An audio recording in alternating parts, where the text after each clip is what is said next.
샬롬, 좋은 아침입니다. 오늘 하루도 하나님의 은혜로 살아갈 수 있는 하루가 되기를 소망합니다. 지난주 토요일이었죠. 전 국민이 사용하는 카카오톡이 먹통이 되었습니다. 이제는 한 기업에서 발생한 문제는 단지 그 기업의 손해만으로 국한되지를 않습니다.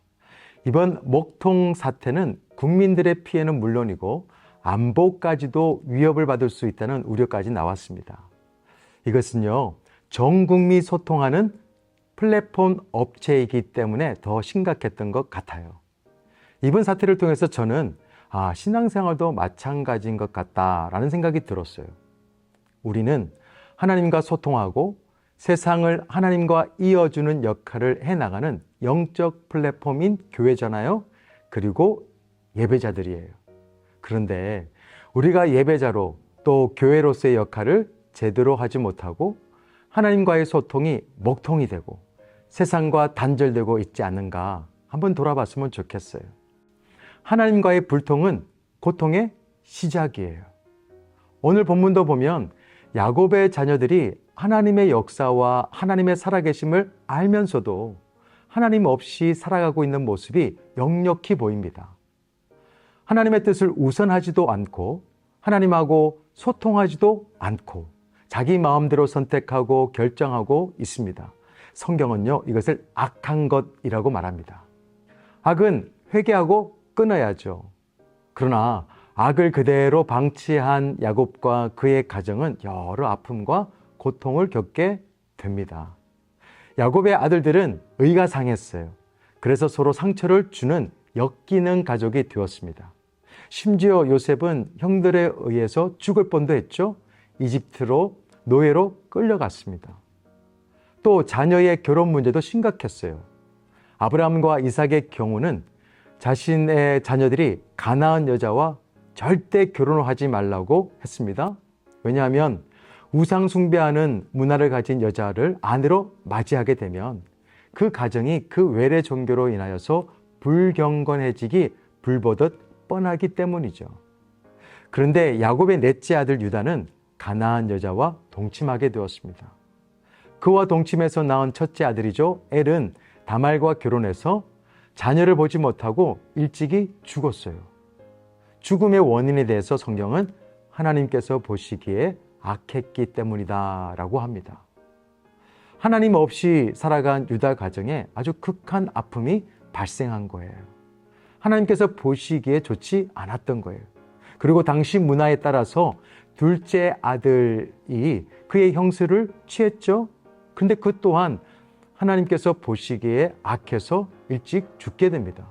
그러면 셋째 아들이 형수와 결혼을 해야 되지만 아버지 유다는 셋째 아들이 어리다는 이유로 그 며느리 다말을 속여서 친정으로 돌려보내죠. 다말 때문에 막내 아들까지 죽을 수도 있다는 판단을 근거로 한 결정이에요. 시아버지로서 그 딱한 며느리 다말을 보호해 줘야 하는데 오히려 문제의 원인을 다말에게 돌린 거예요. 아주 중대한 가정사를 결정하는 데 있어서 하나님과 소통하는 장면이 발견되지를 않아요. 이번 결정도 유다의 그 자신의 생각에서 나온 거예요. 결국에는 유다의 가정에 여러 가지 위기와 아픔이 생겼어요. 근데 그 원인이 뭐냐 하면 하나님을 찾지 않는 거예요. 하나님하고 소통하는 믿음으로 살지 않고 자신의 생각과 지식과 경험으로 살았기 때문에 또 판단했기 때문에 고통 속에 파묻힌 거예요. 하나님의 뜻과 생각을 먼저 생각하지 않고 이 정도는 괜찮겠지, 남들 다 그렇게 하는데 하면서 사는 신앙인들이 있습니다. 아이러니하게도 신앙생활을 하기는 하는데 하나님과는 관계없이 사는 분들이 계세요. 우리는 우리의 신앙에 대해서 무책임해서는 안 됩니다. 신앙생활은 내 마음대로 내 기준대로 하는 것이 아니죠. 하나님이 기준이 되어야 합니다. 유다의 가정을 보세요. 하나님이 계시는 것 같죠? 근데 하나님이 없는 가정이에요. 믿음의 유산이 흐르지 않는 가정입니다. 그런데 유다 가정만 그렇습니까?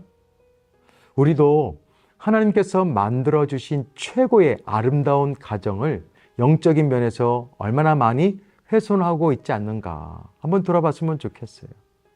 부모로서의 의무는 다 하려고 노력하지만 영적 부모로서의 책임은 다하고 있지 않는가. 자녀와 배우자의 소원은 이 땅에서 이루고자 노력하고 막 기도하지만 가정을 향한 하나님의 소원, 하나님의 꿈은 방치하고 있지 않는가. 하나님과의 먹통 사태는 지금도 우리의 삶과 가정에서 번번이 일어나고 있습니다. 다시 한 번 더 우리의 삶과 그의 가정을 타산지석으로 삼았으면 좋겠어요. 우리가 우리 자신과 우리 가족들이 잘 살 수 있도록 최선을 다해서 일하고 착하게 사는 것도 중요해요. 그렇지만 이 말씀을 꼭 기억하세요. 여호와가 보시기에 악함으로. 우리 가정이, 우리의 삶이 하나님께서 보시기에 아름다운 가정이 됐으면 좋겠어요. 하나님의 기준으로 살지 않는 것은 곧 실패예요. 우리는 다 하나님의 은혜를 받은 사람들입니다. 은혜로 사는 사람들이에요. 하나님께 받은 은혜를 꼭 기억하면서 하나님의 선하신 뜻을 우선하고 하나님하고 소통하고 하나님의 말씀을 따라 사는 삶이 되었으면 좋겠습니다. 하나님께서 꿈꾸시는 가정을 만들어가면 좋겠어요. 그리고 함께 신앙생활 하시는 분들이 보기에 본이 될 수 있는 가정으로, 그리고 믿지 않는 사람들을 볼 때도 정말 꿈을 줄 수 있는 그런 가정이 우리의 가정이 되고 우리의 삶이 되기를 소망합니다. 기도하겠습니다. 좋으신 하나님 아버지 감사합니다. 하나님께서 우리에게 주신 은혜를 기억하면서 하나님께서 기대하시는 삶으로 가정으로 만들어가게 하여 주옵소서. 하나님께서 보시기에 가장 아름다운 가정, 삶이 우리가 되게 하여 주옵소서.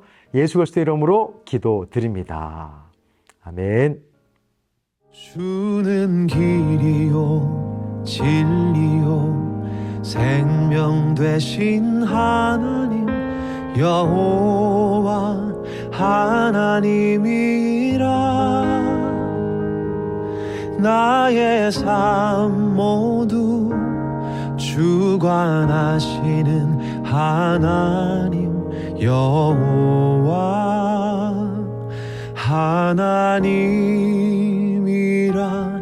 주가 지나신 좁은 길 좁은 문을 따라서 내가 걷는 이 길이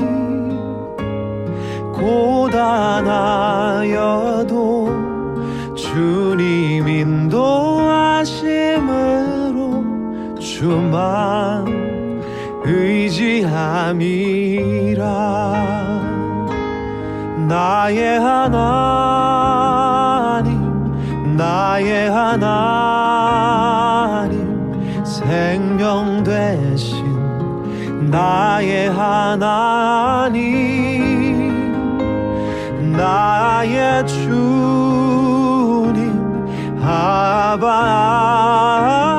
아버지 생명 되신 나의 주 하나님